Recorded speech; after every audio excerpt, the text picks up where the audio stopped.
Chez Oram, ce qui nous différencie de la compétition, c'est l'expérience que j'appelle Oram, d'être partenaire avec nos clients à long terme et de la façon dont on travaille, c'est-à-dire de faire le travail en amont avant d'arriver sur le chantier.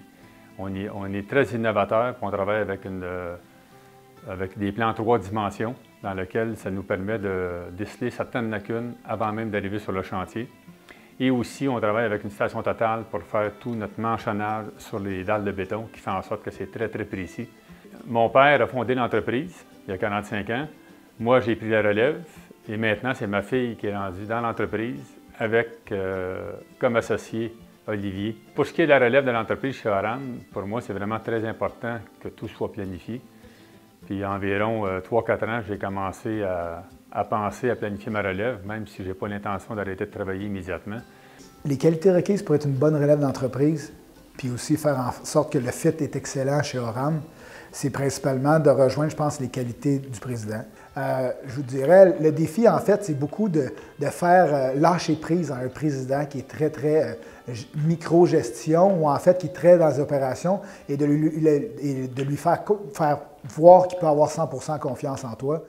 À mon avis, ce qu'il faut pour faire une bonne relève dans une transmission d'entreprise, c'est vraiment pas avoir peur des défis, pas être intimidé par ce qui a déjà été fait avant nous, mais juste avoir envie de laisser sa marque, puis de vouloir continuer puis améliorer ce qui est déjà là.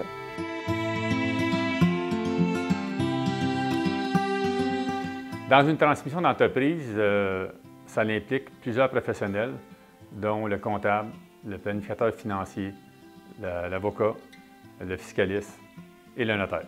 Entre autres, Nicolas Saint-Vincent nous a donné un très bon coup de main dans toute la planification en général.